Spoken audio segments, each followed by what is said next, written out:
welcome you all to our conference today, sponsored by the Hixon Center, Forging University-Municipality Partnerships Towards Urban Sustainability. We had a great start-off dinner last night, and I very much enjoyed getting to know some of you. I thank you for coming from so far to this great conference. Let me just start by saying a few things about the importance of urban areas and our partnerships. Then I'll introduce the panelists, who will each speak for about 10 minutes, and then we'll have a good discussion up here. So urban areas have been experiencing really unprecedented growth in recent years. More than 50% of the world's population now lives in urban areas, with the U.S. percentage at 80%. Cities generate more than 80% of the gross domestic product, and there's enormous potential for them to be sites of creativity, economic development, and social and community well-being. But high concentrations of populations can compound negative conditions, and many urban areas worldwide are experiencing growing inequality and environmental degradation, leading to, in many cases, a great deal of environmental injustice. Cities are also hosts to universities, and historically, there have been some contentious relationships, complete with physical divides such as walls and gates that separated our learning communities from city communities. And in the 60s and 70s, when cities were in serious decline with fiscal distress, loss of jobs, population drops, increasing poverty, it was a period marked by really poor town-gown relationships. Unsurprisingly, as economic conditions worsened, those divides increased. Fortunately, leaders in government and in universities woke up, recognized these challenges, and began to work more together. Organizations like the Campus Compact, which is a coalition of over 1,000 colleges and universities, including Yale, were founded in the 80s with a vision that higher education could be a more effective contributor to sustainability of democracy with more robust support for community engagement. We in our school, the School of Forestry and Environmental Studies, connect to urban areas through our mission, which is to lead the world towards a sustainable future with cutting-edge research, teaching, and public engagement. Our graduates carry on that mission, and a recent survey showed that over 70% of our graduates do work in urban areas, managing and protecting the urban environment. This is unusual for a school of environment, just by the way. Many schools of environment have focused for a long time on otherwise construed natural environments. In 1989, our school created a structure for community engagement through an organization called the Urban Resources Initiative, or URI. This is a center that creates a means for students to be involved in community-driven environmental projects through what Professor Burke described as a mutual pathway of learning. Our students are eager to make contributions in our community. Through URI, our students work alongside neighborhood volunteers and high school students planting trees and restoring vacant lots across the city. In partnership with the city engineering staff, URI student interns work alongside formerly incarcerated adults who participate in green job training to create green infrastructure projects. In addition, every FES student participates in a 3-week MODS experience. This is a field experience where we go to our own school forests, but the students also spend a week in New Haven. Students are introduced to urban environments and field measurement skills at Beaver Ponds Park, and the students explore the city on bicycles and carry out field skills. They meet with civic groups, and they contribute to local park restoration projects. We also have other partnerships. Through the Center for Business and Environment's new initiative, Environmental Solutions Accelerator, Yale students are working in interdisciplinary teams to address the future of food in our own backyard through 3 special tracks: food access, food waste, and diets. By the way, for any of you concerned about food waste, seeing how much was left behind right now, I'm watching students come up and take care of it. We're very focused on sustainability here, and it's really, there is no such thing as food waste here. We create opportunities for students to apply theory learned in the classroom to solve real problems for city government, such as Professor Shuwei Lee and Brad Gentry's course, Cities in Hot Water, that generated data and information for New Haven's hazard mitigation plan for FEMA. Professor Gabe Benoit works with his students to optimize the design and construction of rain gardens that capture contaminated stormwater to reduce flooding and prevent pollution in local waterways. Preparing our students to work across the research and management divide will help to equip them to address the formidable urban environmental challenges we face today and in the future. Our Hixon Center for Urban Ecology provides research fellowships that create opportunities for students to create investigations in cities that compel the students' professional development while providing value to the local partners.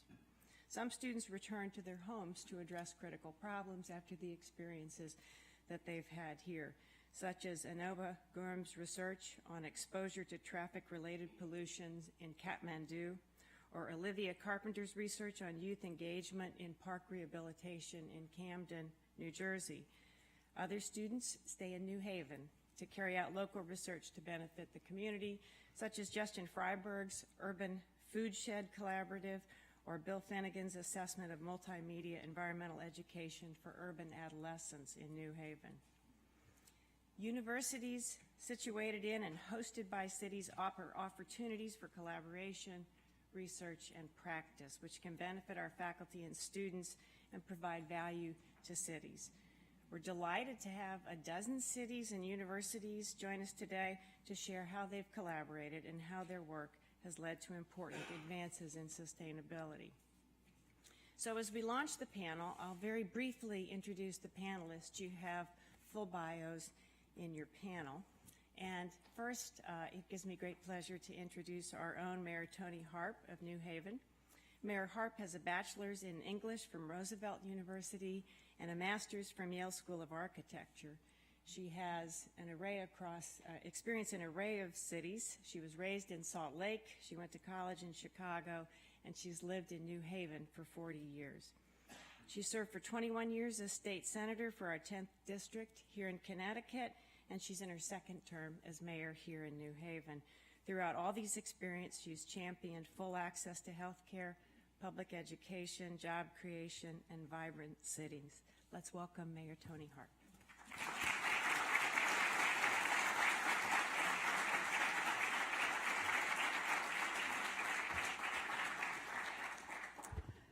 Thank you, Dean Burke, and it is an honor and a privilege to be here. And for those of you who are not from this area, welcome to New Haven. I am so pleased to be a part of today's conference dedicated to urban sustainability, and I'm honored to be a part of this panel discussion. This panel, comprised of Yale's President Saliva, the University of Wisconsin's Chancellor Hoslett, and Mayor Soglin from Madison, Wisconsin, and me, embodies the common ground, shared goals, and cooperation that characterize environmental efforts here in New Haven.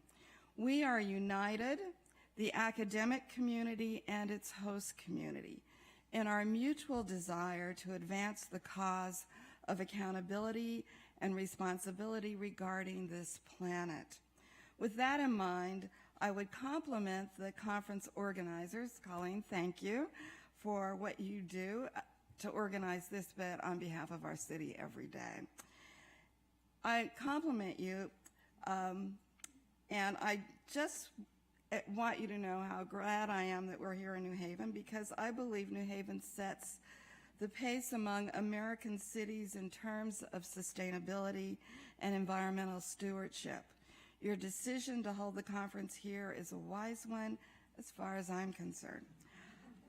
I'd like to share a few thoughts about some of the initiatives we have underway in New Haven, and I'll do so in the policy areas outlined by the topics of today's three remaining panel discussions: transportation, storm water resilience, and climate action.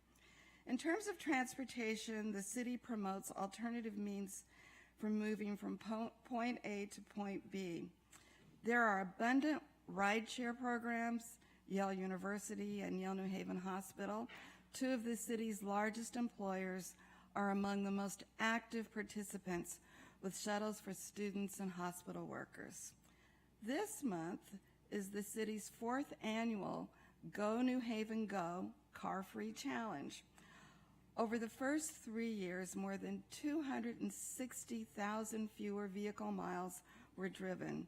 More than 165 tons of carbon dioxide emissions were avoided, and some $200,000 in transportation costs were saved. The city is improving its walkability, traffic calming measures through speed bumps, speed tables, traffic circles, and curved bump outs all lend themselves to a safer, more pedestrian-friendly streetscape. The Hill to Downtown project connecting the bustling hospital complex with downtown make it more accessible by foot and by bike. The city is recommitted to human energy resources. Its bike lanes have new paint, new signs, and a fortified public awareness plan. The bike lanes planned, designed, and paid for and approved will be coming, so we'll have more, and I see Doug Hossladen, our Director of Transportation and Parking, who is our main bicycle enthusiast in our city. Good morning, Doug. A bike share program will be piloted this fall. In fact, I just learned yesterday it'll start next month with about 100 bikes, with full implementation next spring.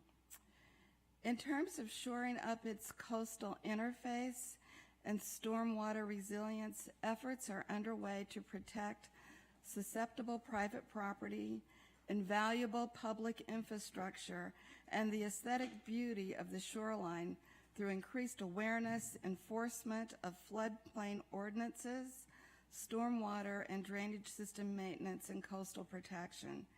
In New Haven, there are about 1,900 acres within a 100-year flood zone, but the city's efforts have been judged effective to an extent that New Haven just received special recognition from FEMA that should reduce flood insurance rates for property owners in those floodplains.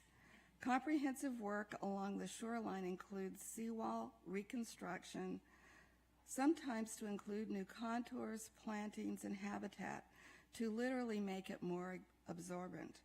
Further inland, the city is working with the Yale School of Forestry and its Urban Resources Initiative to install bioswales that'll not only reduce the volume of stormwater runoff by increasing absorption, but it'll filter and clean the water that does eventually flow into streams, rivers, and Long Island Sound. And finally, in terms of more broad-based climate action, the city is overhauling existing infrastructure. City buildings have new interior lighting, LED technology reduces consumption. The city's streets have new street lights. LED technology provides brighter and safer streets. The city embraces alternative fuels. Electric recharging stations were installed and activated. CNG refueling station opened in the Port District. One of its best customers is a fleet of CNG-powered shuttle buses operated by, you guessed it, Yale University. The city is investing heavily in abundant energy from the sun. Just this summer, the city started installing solar arrays on 12 buildings, 11 of which are our schools. Total capacity planned is 1,860 kilowatts. This more than doubles the city's solar generation capacity to 2.8 megawatts. In addition, the city committed to purchase 100% of its electricity as Green E certified renewable electricity, both wind and solar, to save 1,250 tons of carbon emissions per year. According to the EPA, 1,250 tons of carbon is roughly the amount emitted by 2,500 average cars in the United States. New Haven's commitment to renewable energy is not only the correct thing for the planet, but also makes financial sense. Once these projects and commitments come online, the city will save about $100,000 per year compared to simply purchasing conventionally generated electricity from the grid. The city is adopting other policies to underscore its commitments to these ideals. It's now easier for developers to promote sustainability. The permitting process was streamlined to accommodate more than 600 private sector solar power installations. In January, right after the inauguration of the current federal administration, New Haven joined the Global Covenant of Mayors for Climate and Energy. After the United States abandoned the Paris Climate Accord, New Haven joined thousands of other cities throughout the nation and around the world, committing their respective communities to the goals of the Paris Agreement. The city is finishing its own climate and sustainability framework for presentation to and adoption by the City Council this fall. So we look forward to working with our university, and we believe for a city of 18.7 square miles, a small city, in fact, that by working with our university, we feel very strongly that, and we are smaller than you are, Madison, so don't be offended by this. We do feel that we are the greatest small city in America. And with that, it's really a pleasure to be here today. Thank you very much.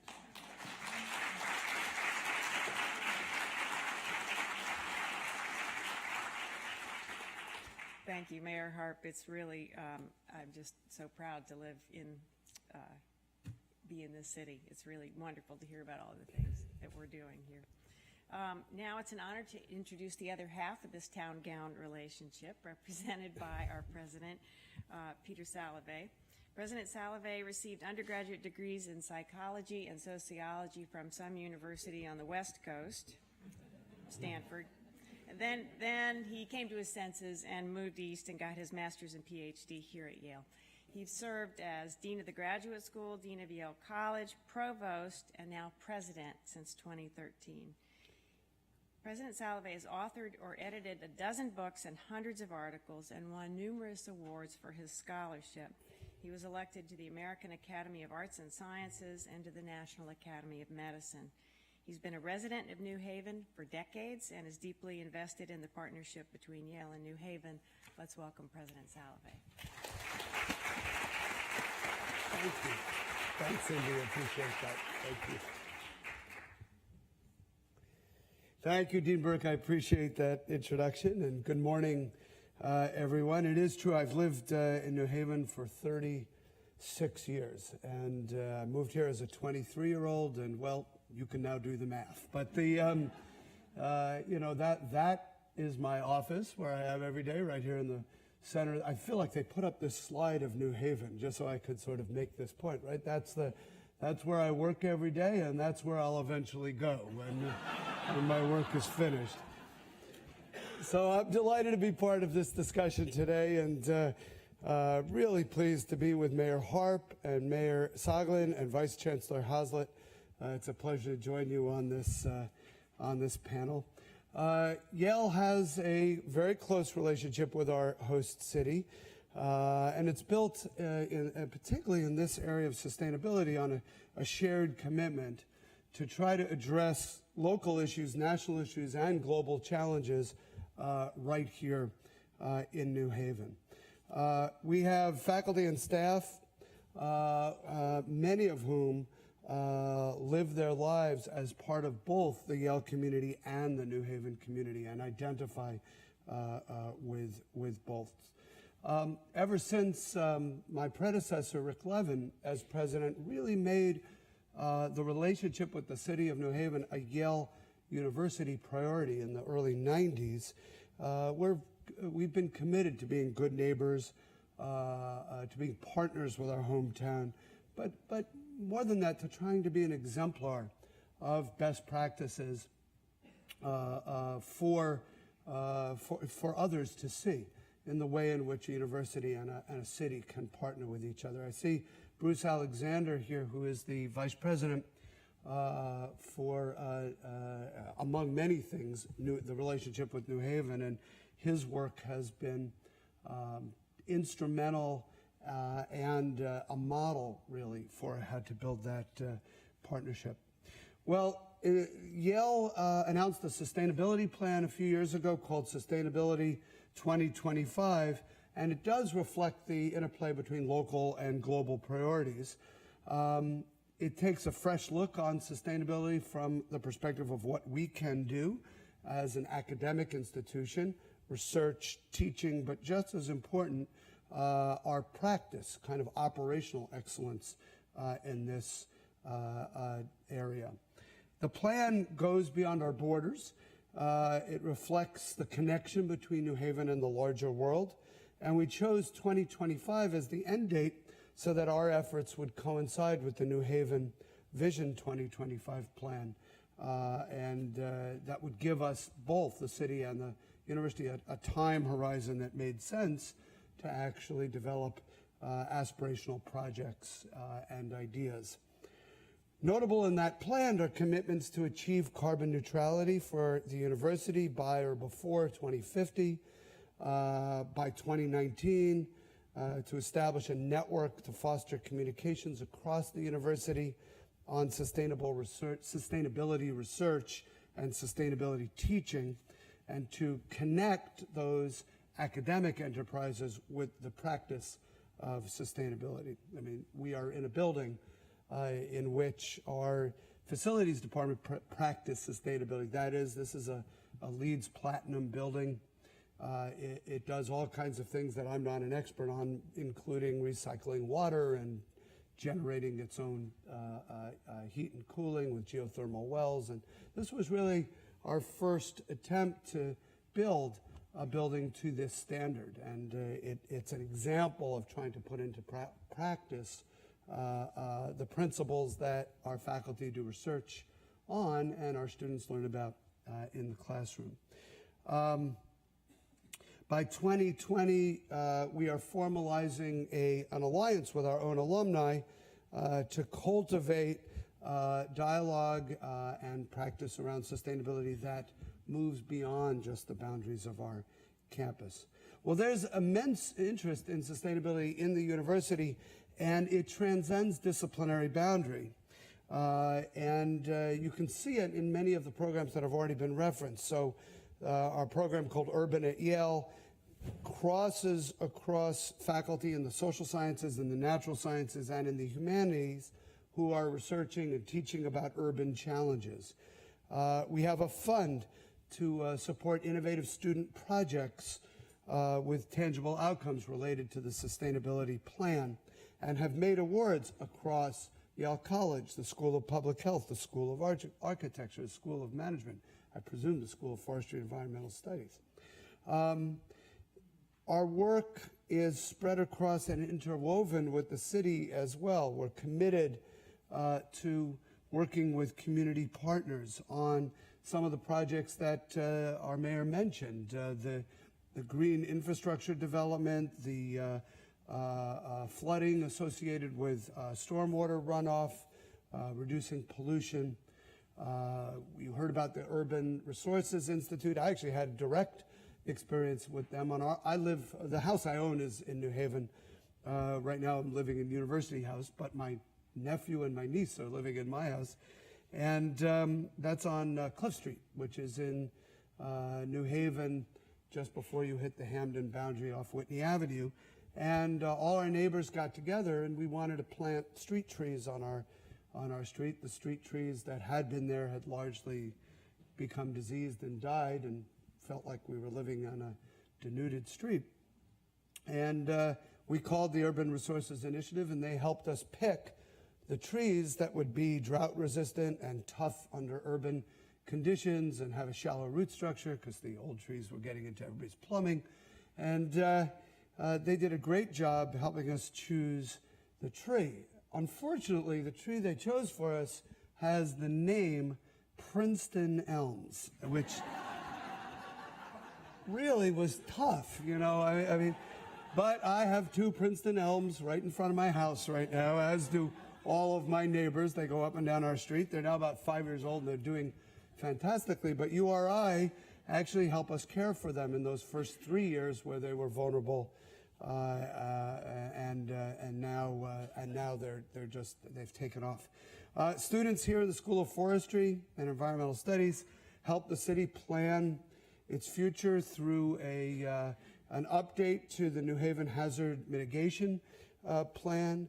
Students working at the Yale Farm and members of the community work together to lead workshops on sustainability and land use and food preparation that are then offered not just for Yale students, but to local schools and community residents. Our alumni are now joining with us in effort. I'm so glad some of you have joined us for this conference. Right here in this room, alumni include Mayor Hart, Doug Hausladen, the Director of Transportation, Traffic, and Parking, who I usually get to know directors of traffic, transportation, and parking through scofflawish behaviors that I engage in. I assume Doug, is Doug the successor to Brian McGrath? Is that, yeah. So Brian and I had a very intimate relationship, actually. In fact, I don't have time to get into it in great detail, but I had this Honda Civic that when I brought it for its annual tune-up, my mechanic said I could no longer drive it. It was too dangerous to drive because it had rusted through. This was in my graduate student days. It had really rusted through. And he said, I refuse to fix this car, and I won't let you drive it anymore. The whole thing is just gonna fall apart on you on the highway. At that time, I was driving it between here and New London because I was an adjunct teacher while I was a graduate student at Connecticut College. And he said, you can't drive it anymore. I said, well, what am I supposed to do with it? He said, you're gonna take the plates off of it immediately, and then you're gonna figure out how to junk it. So I went home and I followed instructions from my mechanic. I took the plates off of it, and the next day the city took it because it was parked on the street with no plates. This was my first interaction with Mr. McGrath. I went down there and I said, Mr. McGrath, I hear you're the czar on things like parking tickets. And I said, yes. He goes, well, you took my car. He looks up in some printout and says, yeah, you're the guy with no plates on your car on Ellsworth Avenue. That's where we lived at the time. And I said, yeah, that's me. And he goes, well, we need to make a deal. And I said, well, what's the deal? And he said, well, you're going to pay me a $200 fine for not having plates on your car. Then you're going to pay me a $150 fine for towing charge. Then you're going to pay me a $100 parking ticket. And, you know, when you write that check, I'll give you that car back. I said, that car isn't worth anything. My mechanic told me to junk it. I'm not going to pay those fines. He said, well, I understand your position, Mr. Saliva. I said, well, I understand yours, Mr. McGrath. And I said, but you can keep the car. And he said, okay. So come down here with the title. You can sign it over to the city of New Haven in my custody, pay the $150 transfer fee, and we'll call it even. I said, how about this? We never had this conversation. I'll keep the title, you keep the car, and it's been nice knowing you. And I left, he kept the car, and I don't actually know what happened to it, to be honest. I do still have the title and the key, actually. And so, Doug, if you ever want to finish this transaction, I do have the key and the title. In case somebody in the city is actually driving the car, you might want that. Okay, well, that was a little bit of an aside, but what I was trying to do is thank all the alumni who are back with us, Mayor Hart, Doug, Giovanni Zinn, the city engineer, Dawn Henning, the program manager in the engineering department. All are Yaleys working in the city on relevant issues. But you know, at the national and the global level, our alumni are quite visible. Former Secretary of State John Kerry, graduate of Yale College, was back just 2 weeks ago leading a conference here at Yale on climate change, and included on panels were Secretary of State James Baker and California Governor Jerry Brown and Paris Mayor Anne Hidalgo and General Electric Chair of the board Jeff Immelt and actor Leonardo DiCaprio, who actually turns out to know a lot about climate change, and really ended up, that gathering really focused a lot of attention here on New Haven and Yale. And that's an alum really working on our behalf. So you've already heard New Haven is modest in size. So is Yale. We're a medium-sized university, not a giant university. And so we have to work together to have impact. And we will be doing that as we try to be an exemplar for the country and for the world. As we strive to get to carbon neutrality by 2050, I'm really proud that I believe we are still the only university that has announced a carbon charge on itself as a way of seeing if we can change behavior around fossil fuel use on the campus. There's a building right behind this one going up that will be built by 2019, the Yale Science Building, and we are targeting that building to use half the amount of energy that comparable laboratories on this campus use per square foot. We've launched a $21 million energy investment program that is adding conservation measures to many of our buildings. We believe reducing the carbon dioxide equivalent of 15,000 metric tons annually. We expect our greenhouse gas emissions to be reduced by, they have been reduced by 24% since 2005, despite the fact that this campus is 14% bigger than it was in 2005. We've implemented a plan, we're working on a plan to figure out a way to reclaim water from the city's sewers, treat it, and then use it at the Sterling Power Plant. That's our big power plant, which we think could save 100 million gallons of potable water annually, and also decrease pressure on the city's infrastructure. Also, this is a teaching and research opportunity for faculty and students.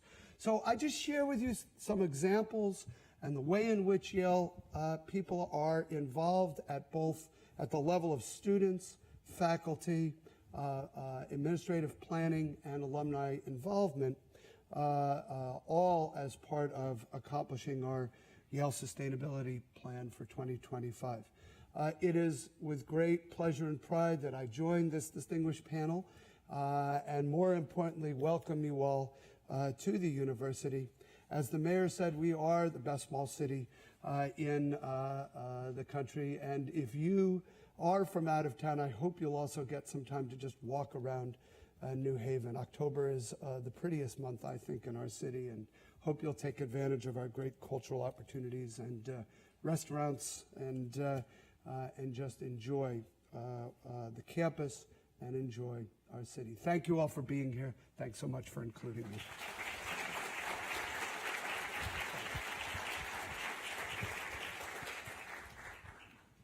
I don't know whether that story about Mr. McGrath reflects your expertise in emotional intelligence. Yeah. Desperation, actually. Yeah. Poor graduate student. Let me start to introduce the next pair of town-gown relationships who will begin to differ in opinion about the best small city, I'm quite sure. So it's a real pleasure to introduce Mayor Paul Soglin of Madison, Wisconsin. Mayor Soglin received his bachelor's in history and his law degree from the University of Wisconsin, but he was raised in Chicago, so he has both been in big cities and small cities. He's been the 51st, 54th, and 57th mayor of Madison and did some interesting things in the middle. Among them, he was a fellow at the Kennedy School of Government at that university up the road. As a mayor, he's had a major focus on transportation, sense of place, equity, livability, and sustainability. He serves on the U.S. Conference of Mayors and is the chairman of the Task Force on Food Policy. Let's welcome Mayor Soglin.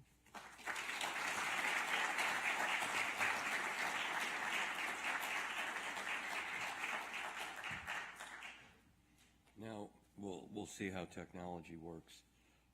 I've got some prepared slides that I'd like to share with you, but given the audience and given the topic, I'd like to give you a little background because you can't get to sustainability until you achieve the proper relationship between town and gown. I had the pleasure of taking a graduate course in educational policy studies with Jürgen Herbst in 1967, the history of the university. In the 1600s, the townspeople of Bologna were reported to complain about the carousing of students at 2 o'clock in the morning. And not much has gotten better since then. Growing up in Hyde Park, I had an opportunity to interface with the University of Chicago. And it was at this point in the mid-50s that urban renewal was taking place, and there was this immense battle that rivals Game of Thrones between the city of Chicago, its Housing and Redevelopment Authority, the University of Chicago, the neighbors, and fledgling neighborhood organizations like the Woodlawn organization founded by Saul Alinsky. Watching that was a real education in town-gown relationships. I might also mention that growing up in the public schools in the 1950s, like every other, we had Geiger counters. It was an essential part of your education, and my cousin Ted borrowed one, and we took it over to Stagg Field. I don't know how many of you know what Stagg Field was, but it was where the first man-made self-sustaining nuclear chain reaction occurred in December 1942.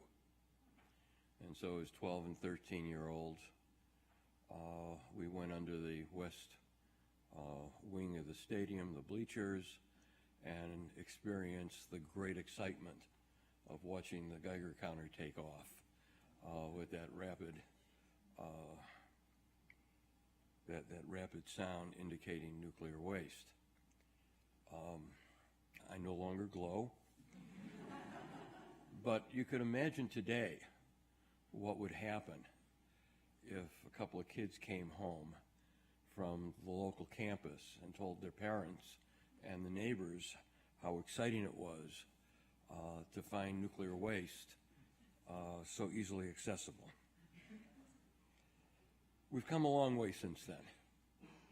And what I'd like to focus on to get to the sustainability is building the relationship between the town and the gown. And so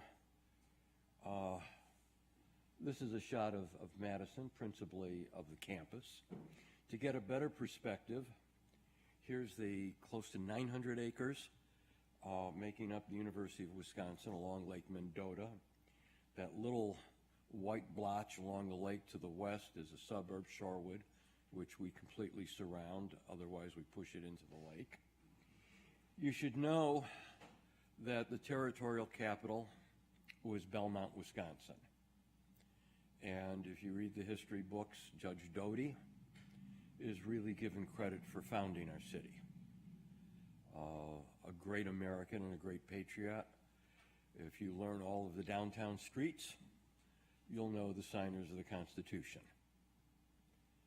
He laid out an interesting grid pattern.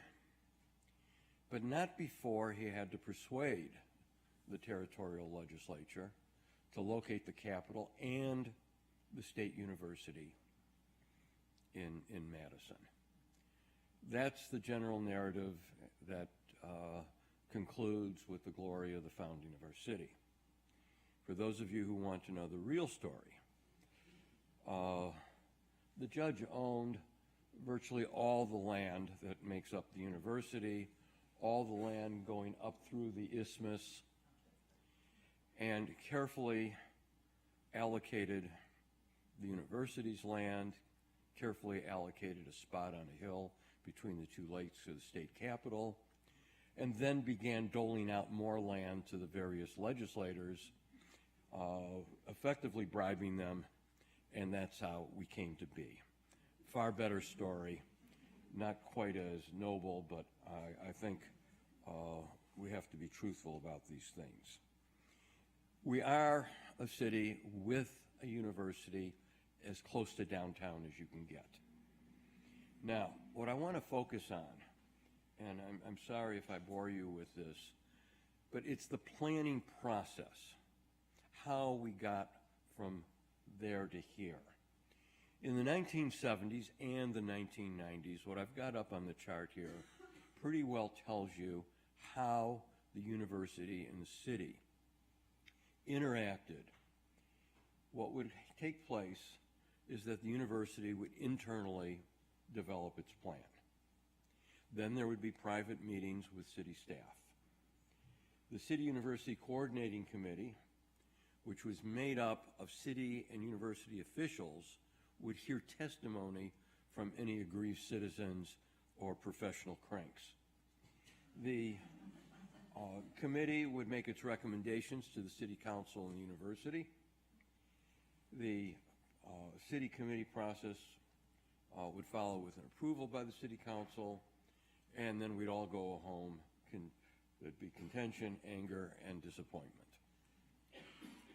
The process has changed a bit, and while this may seem to be subtle, it's really critical in regards to understanding the relationship between our two institutions.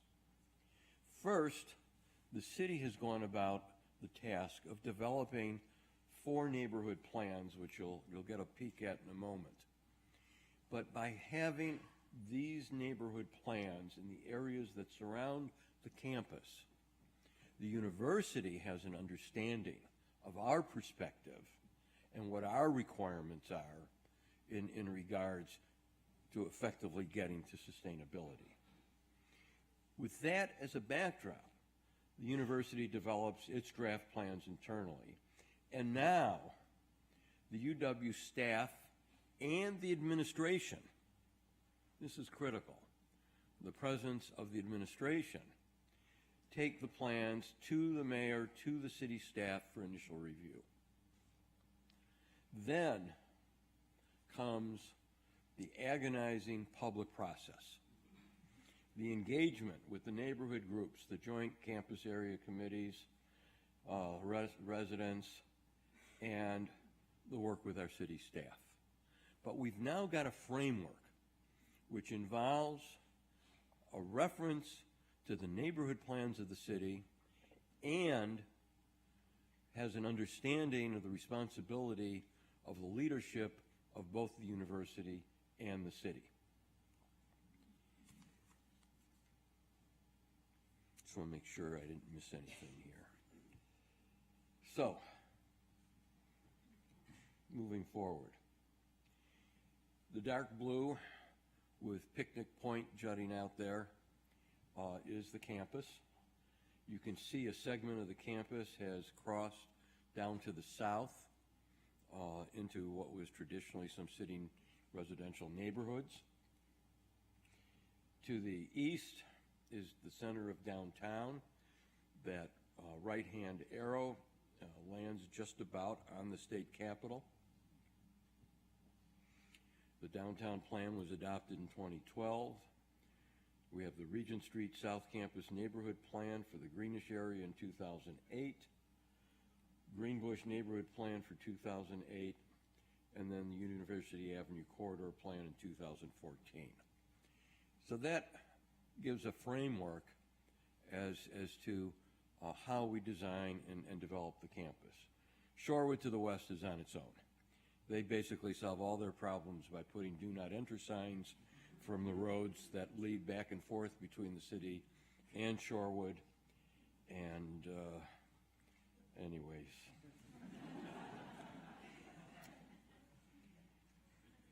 What you've got here is a sample of some of the work being done by the city and the university. Having set up the plans, what we now have are recommendations that deal with step backs, setbacks, height requirements, anything from 3 to 12 stories is possible, and how we're going to redevelop the area. This is just a sample of one of the planning documents that we use. The UW seeks input as it begins revising campus-wide construction maintenance in its planning. Look at that circled number. 200 meetings. 200 meetings. It's the Madison way. Some people complain about how long it takes, but actually, from start and conception to finish, and when you look at the quality of the work, we're quite satisfied with the outcomes.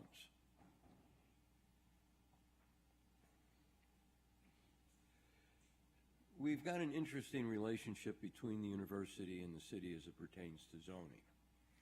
Now, I assume that there's no special legislation in Connecticut that exempts Yale from city zoning. We've got problems because of the state government, which feels that they're bigger than we are, and not only should they have to comply with our zoning, but also that the university should not have to. So far, we've managed as good neighbors and friends to get the university to agree to acknowledging city zoning, and that also includes our transportation objectives. So we do go through review processes. There's a slide coming up that I put in here. It's one of the best slides available. Turns out that Chuck Camp, our director of our Metro bus operations, has it in his presentation, so you don't get to see it.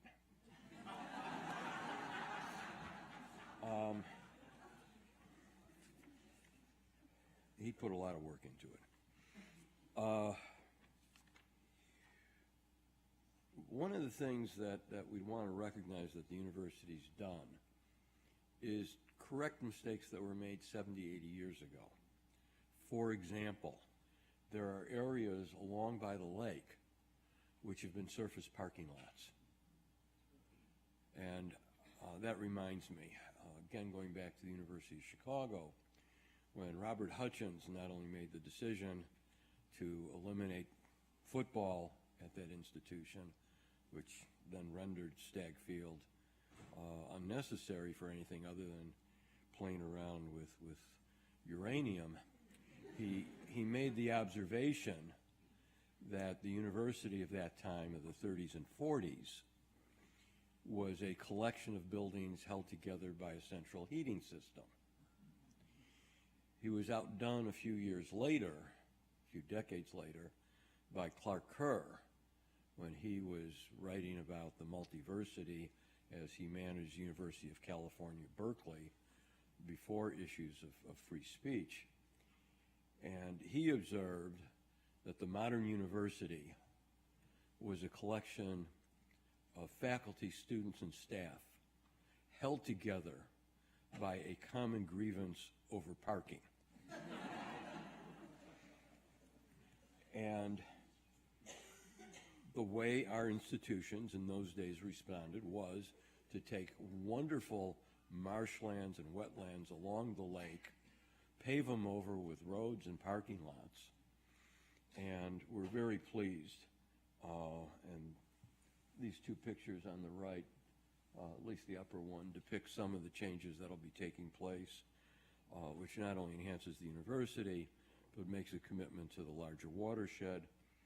and deals with, you can't see the detail here, but with the grade and that slope there, you can see the commitment to the bicycle lanes. There'll be greater commitment to buses, and Chuck will get into that later, but what we're looking forward to is using the grade as separation for pedestrians so we avoid the conflict, and we probably have as many people run over by bicycles as we do by automobiles. Fortunately, it's relatively low. So that's an introduction to a community of 250,000. We share the legacy of Senator Gaylord Nelson, and I just might wrap up by saying that the federal government has one forest product research laboratory in the United States, and that is adjacent to our campus, not yours.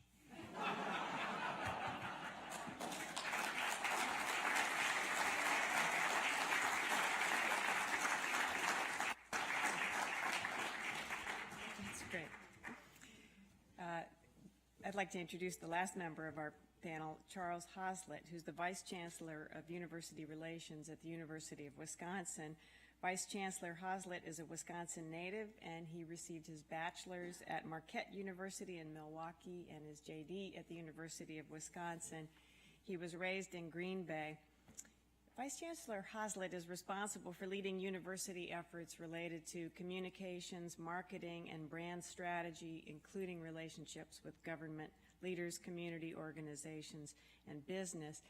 He holds major responsibility for directing all state government relationships with the university. And if any of you keep track of what's going on in higher education in the state of Wisconsin, that's an amazing job. I mean, I imagine that the relationship with the city just feels great after you have to deal with some of the things going on at the state. He's also served in the governor's office as chief legal counsel. The University of Wisconsin has 43,000 students, so this is a major partnership. We look forward to hearing what you have to say. Let's welcome Vice Chancellor Hoslett.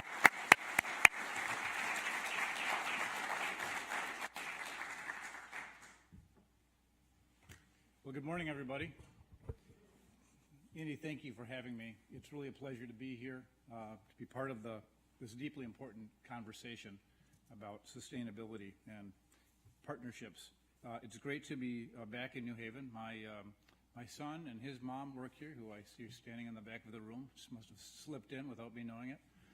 I want to compliment you on your goals for sustainability. My son helps coach a hockey team in the area. And the last time I was here, he had a game at the ice arena, which I think is right across the street. And it was one of the coldest ice arenas I've ever been in. So clearly you're not worried about heating your facilities, and good for you. Thanks to Mayor Soglin, as always, for his comments. He talked a bit about the campus master plan, and I want to say very clearly, very publicly, that his support and that of his senior staff was absolutely imperative to getting this thing done. He was an active member of the executive leadership team, which included our chancellor and our provost, a number of others from the community. And that, of course, was very helpful in ensuring that what was finally made it through the process and was approved by the city council had the blessing from senior leaders ahead of time. As he pointed out, it was a long process, but it's one that has worked well for us. So I want to talk just a little bit about the importance of communication, particularly between town and gown, a theme that Mayor Soglin talked about. I think one reason that we communicate well today is that we've had many opportunities over the years to learn what not to do.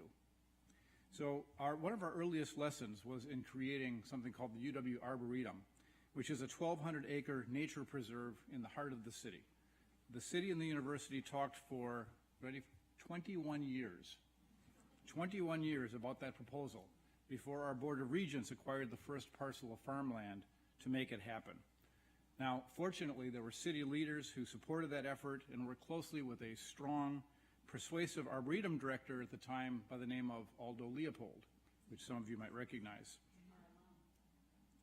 You're one of your alum. I didn't know that. Another linkage between Yale and UW-Madison. Today, of course, the Arboretum is the site of hundreds of research projects and really is a crown jewel of our community, but also an important reminder of what we can accomplish by working together. So I want to spend another 5 minutes or so, because I know we want to get to questions, talking about some projects that maybe aren't quite as ambitious as the Arboretum, but are good examples of collaboration between university and local government. Let me start by saying a couple of things about these examples before I get into them. First, and you all know this, it's not always easy to find the right pathways into the community, especially for faculty who have a million other things they're supposed to be doing. The 3 projects that I'm going to talk about provide different examples of the gateways that our faculty have used, that our campus has used to facilitate those connections between faculty, staff, students, and the broader community. Second, all 3 of these examples are built around the idea that a campus and the communities it serves are interconnected. Our commitment is to share innovations and discovery outside of the campus and work with municipalities, with the business community, with nonprofit organizations and others to make life better for everyone. It's something that we call the Wisconsin idea. So let me start with the first example, something called the Mayor's Innovation Project, which some of you may be aware of.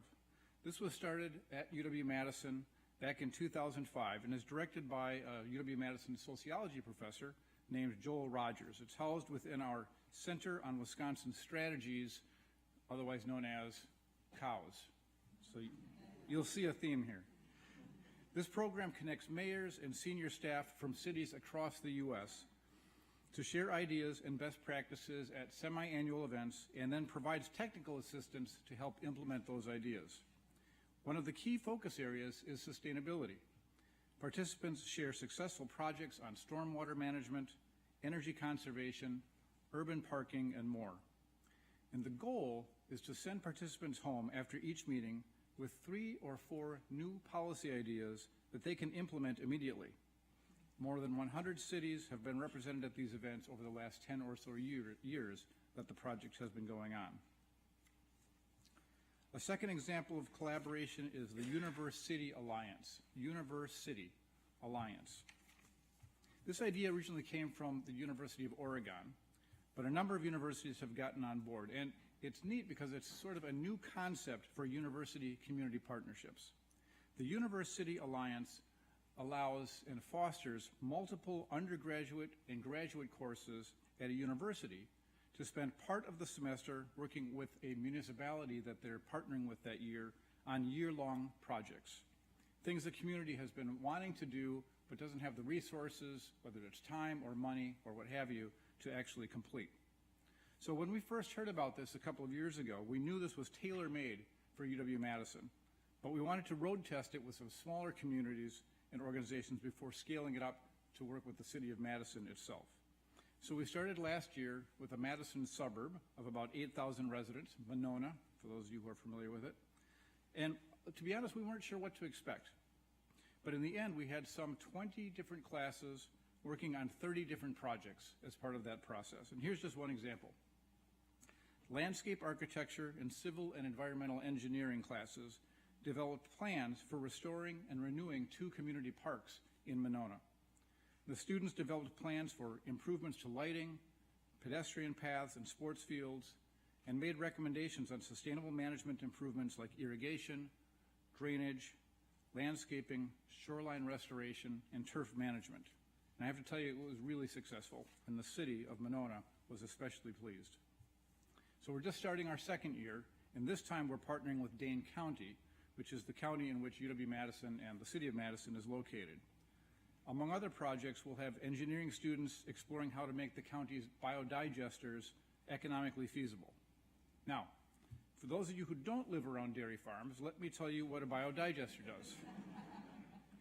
These digesters remove phosphorus from cow manure to keep it out of the lakes.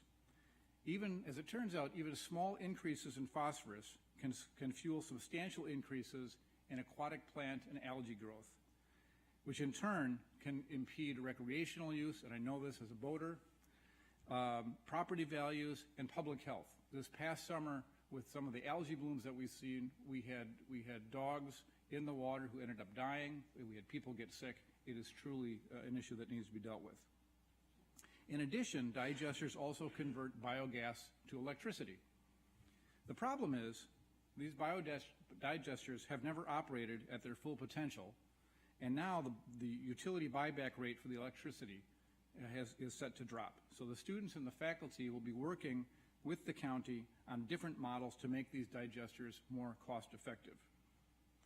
The university year partnerships like these give communities a new set of tools to tackle some big problems in a smart and cost-effective way, and give students the opportunity to work on real-world issues and to get to know the people and places that are impacted by their work.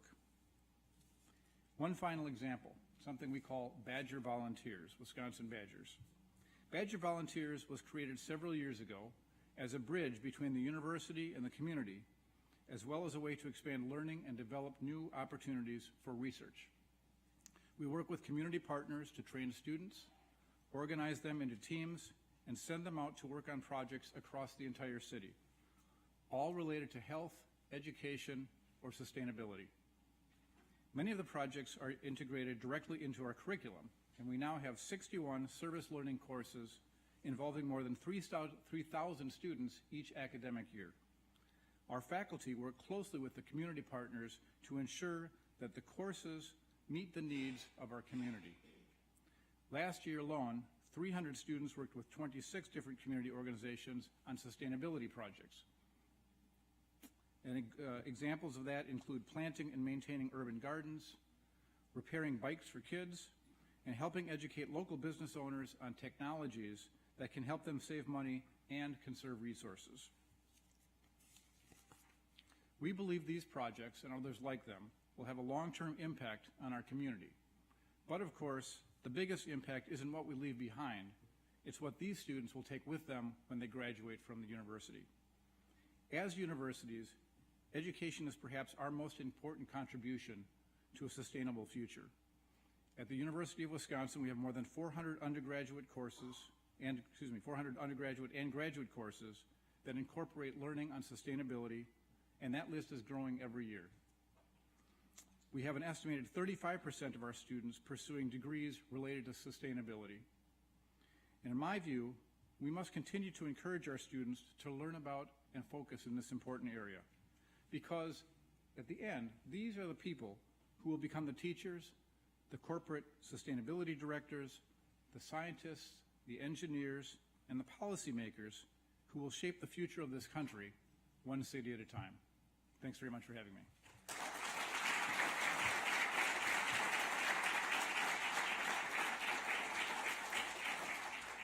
Let me get the panelists to come on up, and we'll have a discussion for the next 20 minutes or so.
Universities bring a lot of things to cities that wouldn't otherwise be there, I think.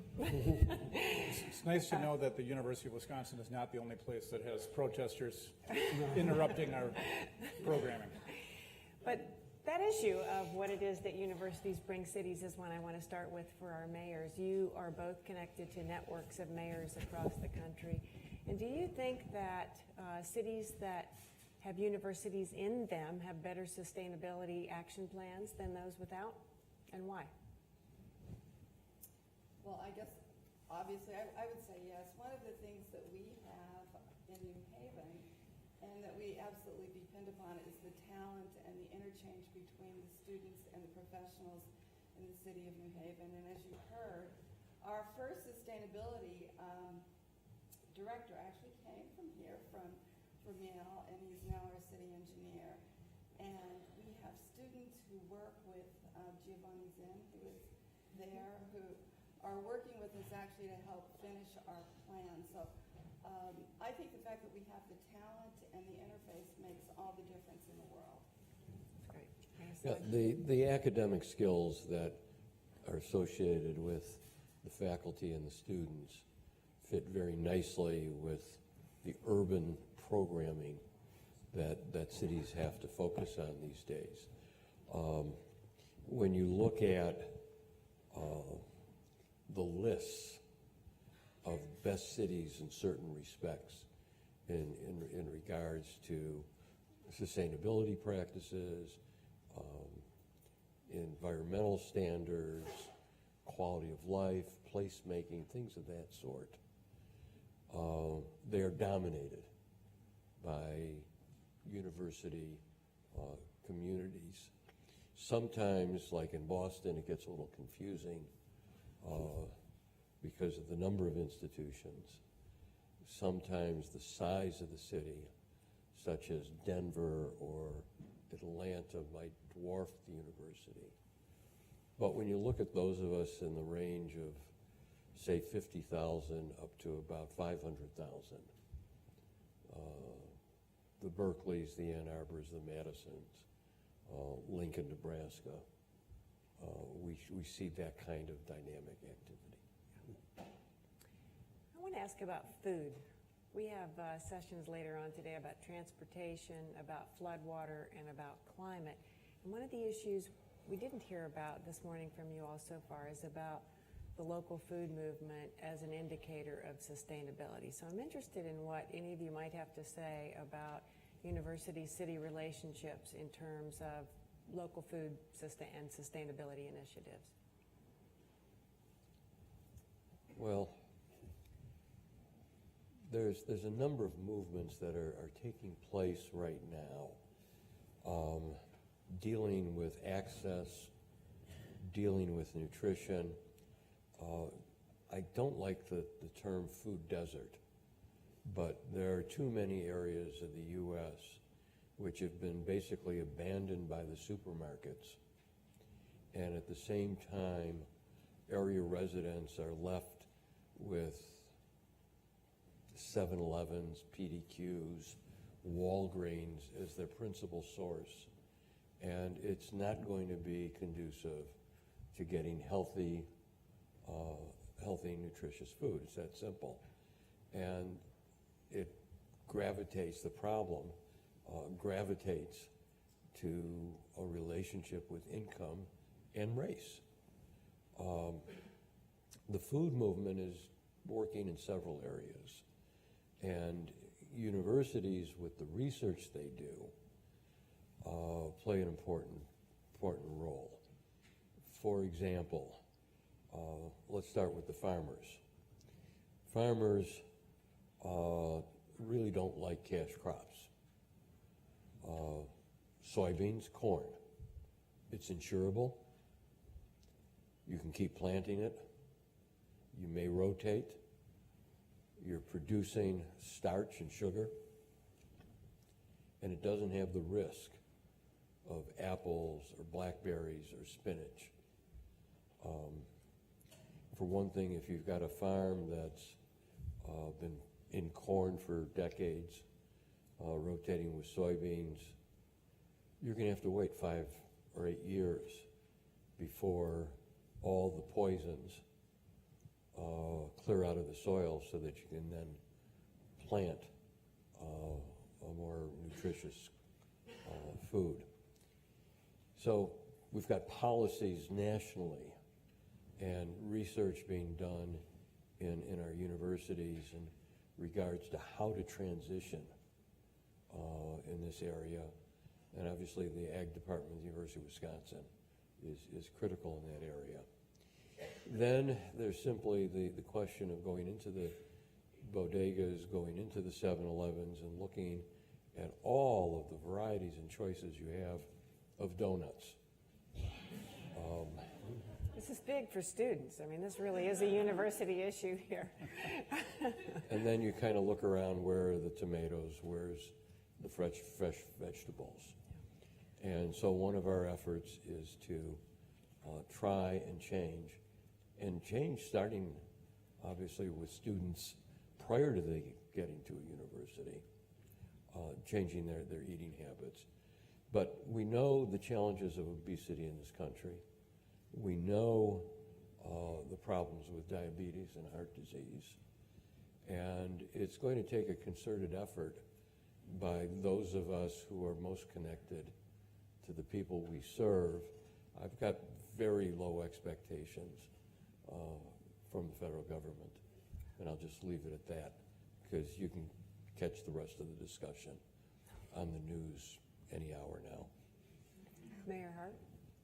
Sure. So, I'm certain that students, faculty, activist members of our community are the reason that we have a food policy council, which is really a very activist organization in our community. And one of the things that the students do is they measure hunger in our community and the level of hunger, and then the council itself comes up with ways to address some of the hunger that occurs. And unfortunately, particularly among our young people, there's a considerable amount of hunger. And so most recently, I sit on the Board of Education. Folks from the Food Policy Council were advocating to assure, one, that we have, and we do have school breakfast, school lunch, but we also have the ability to have school dinners and after school for young people who participate in after school activities. And so I'm really proud that that collaboration has led to more of that happening and a real sort of academic understanding of how that makes more food accessible for the adults in the family. The city also has a food policy analyst who works with that group to assure that we look at, as you heard from President Saliva, we have some of the best food in America too. I'm sure it's great in Madison. But what happens in restaurants is that oftentimes there's a lot of waste. And so we've been working to try to figure out how the food that would be wasted could be used for groups that are likely hungry and don't have access to high quality food. The nice thing about food is it can bring together coalitions of people who are invested in parts of the issue and get them working together. So, you know, when I think about our students who are learning about sustainable agricultural processes on the Yale farm, and the folks in the community building community gardens and learning how to grow in urban environments, now working with people who are interested in public health and disease prevention and cooking and eating in ways that are both sustainable for our environment, but also promote personal health. Those groups don't always find each other. And so, you know, it's sort of glib to say we all eat, right? But because we all eat, and the nature of food itself, it can be a kind of bridging topic in the area of sustainability and hook people in who might not have found the environmental side of things because they're interested in public health, or vice versa. And so it is a great issue for building coalition. So it turns out that food accessibility is not just an issue for the poor population who maybe lives on the edges of the cities or in the areas where they tend to concentrate. It's an issue for students as well. We have on our campus a couple of different programs that are going on that I think are kind of interesting and might be of interest to you. One is we've got a student group, a couple of student groups actually, who have started to do more in terms of providing that the fruits and vegetables that Mayor Soglin talked about for students who don't have access to them. 95% of our freshmen live in our dorms, and they've got a meal plan, and that's fine. But once they hit their sophomore year, the vast majority of them are moving off campus, which means they're in apartments. They may or may not have a meal plan. For lower income students, they're doing all they can to meet their tuition, buy their books. They're working 10, 20 hours a week oftentimes. And the thought of going out anywhere other than the 7-Eleven and picking up the $2 sandwich that probably isn't all that good for you is something that they struggle with. So we've got a student group who has created, again, opportunities for low-income students, anybody really, to come and get fresh produce. That produce is coming off of the research farms that the university has in a lot of cases. We talked a little bit about this last night at dinner. Something like 30% of the food that is produced in the fields ends up staying in the fields because it doesn't look good enough to be able to sell. What our researchers are doing is grabbing that food, bringing it to campus, putting it in a place where individuals can come and get the beets and get the carrots and get the tomatoes that they wouldn't otherwise have access to. The other thing I'd just mention very quickly, something that we're particularly proud of is we're the first campus in the country, as far as we know, to have food stamps being taken at our student union and other places, where students who, again, we don't think of this, but there are students who are on food stamps can come and take advantage of, use those food stamps to take advantage of the food that's being prepared there. I'd like to invite audience questions now that focus on university-city relationships toward sustainability. Are there questions from the audience for this incredibly illustrious group? Yeah, go ahead. Thank you very much for this wonderful day and panel. My name is Jody Sherman. I'm a physician in the School of Medicine. A question for Mayor Hart. Yale New Haven Hospital is the second largest employer in the city of New Haven, 11,000 employees, 4,800 physicians. The health sector is one of the worst polluting industries, responsible for 10% of the nation's greenhouse gases. Hospitals are the second largest in energy-intensive buildings. There are methods to measure and mitigate health sector pollution, particularly coming out of Europe. My question to you is, do you have any aspiration or plan to have Yale New Haven Hospital measure and mitigate its emissions? Well, I've just been informed by you, and I want to thank you for that.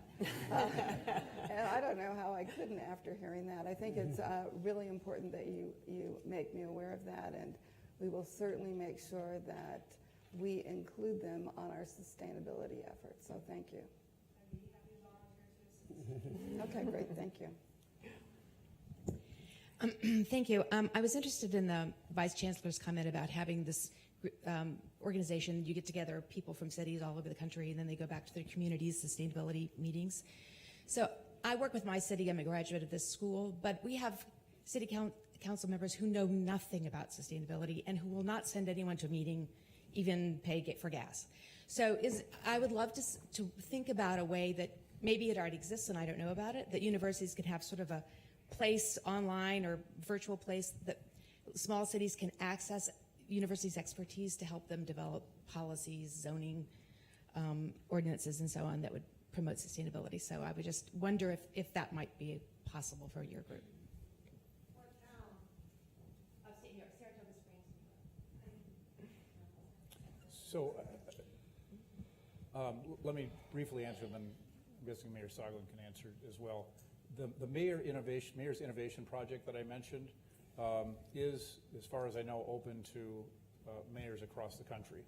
And I would encourage you to talk with your mayor's office about getting involved in that, because as I said in my remarks, semi-annual events, technical advice in terms of helping to implement, but the key is real practical solutions that they can walk away with. Satya, Satya, Rhodes, RHODES Conway would be the contacted cows. We spent a couple years developing a city's sustainability plan. The edited version, I think, is 150 pages, maybe 170. Does that sound about right?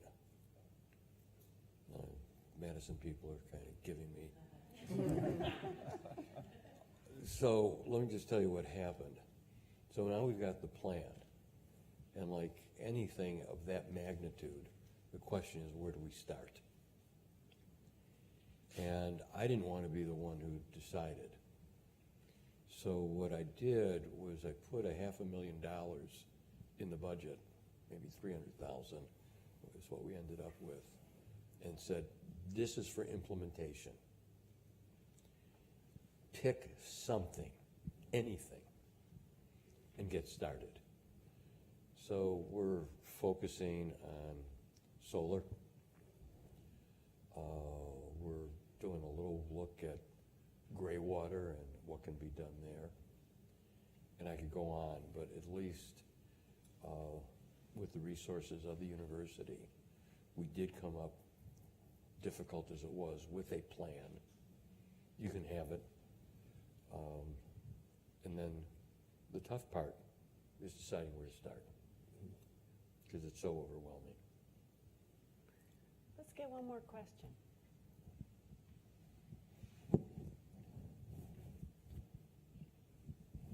The mic is coming to you. Hi, my name is Kevin McCarthy.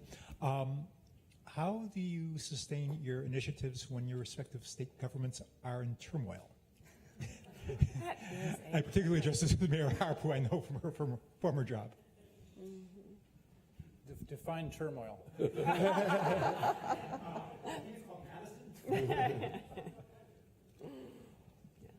Well, I know that one of the things that we do in New Haven is that we pray.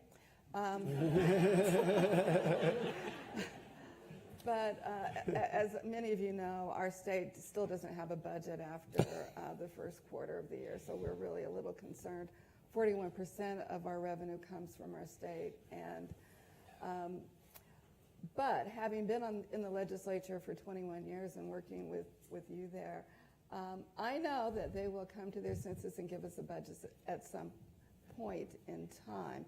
But the real thing that you have to do, and I think that every city has to do, and is to advocate and to find mechanisms to advocate on your behalf, whether it be at your state level, and if you are the administration, at your local level as well, and then as well at the federal level, and that's a critical and important part of what it is that you do. For people who have councils to answer your question, I would suggest that they go to National League of Cities. They have council people as well as mayors, and they do a lot of this work. But long story short, that as elected officials, as universities, we've got to advocate, but the people of communities have got to advocate and let the legislators know their mind as well as at the state level, and that's through voting and through going to the state capitol and expressing the kind of concern and demanding that governments work in all of our behalfs.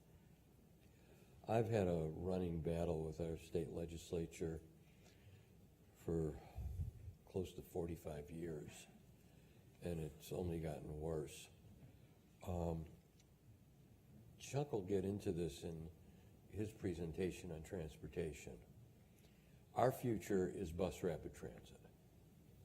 Bus rapid transit costs money, costs capital, and you've got to figure out how you're going to pay for its operations.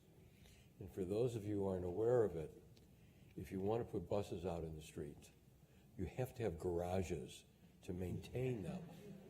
Otherwise, your vehicle is going to deteriorate and rust. And we know what happens. And so now the question is, how do you plan? And the bottom line is this: we plan as though it's going to happen. when I submit a budget year in, year out, it is based on the right people doing the right thing. It doesn't always work, but I really don't think we can allow our planning and our work towards the future to be shackled by the lack of imagination, the lack of resources, and all of the challenges that we're getting out of our state capitals and out of Washington. And sometimes things go right. I want to, on that note, I want to say how inspiring it is to be with university leaders who care so much about sustainability and the communities that we live in, and mayors of cities that are really committed to sustainability and to the role of higher education in their community. So thank you all so much. Thank you. And I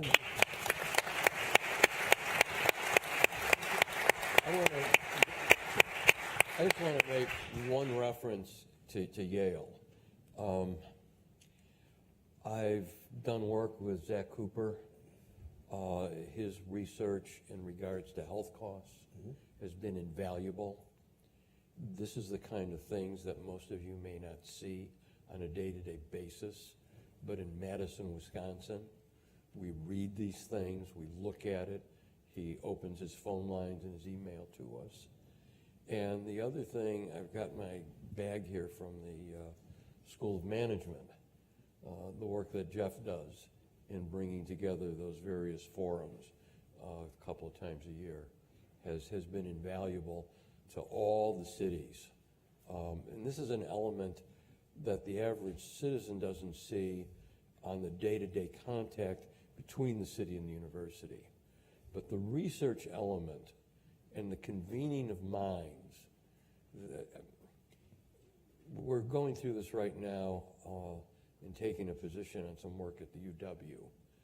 And my point is, the purpose of an education is not to get jobs. The purpose of the University of Education is to learn how to think.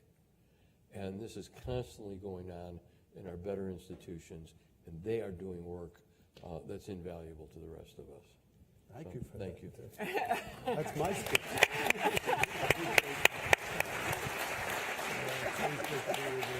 What time do we reconvene? 15 minutes for coffee.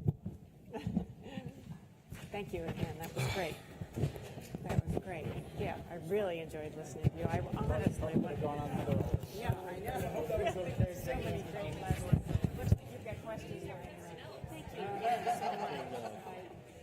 I don't know what my niece has Good to see you. I am going to try and recover her for a while. I got like 2 minutes of intro, to right? run an urban center Right. and not go under when all the other urban centers in the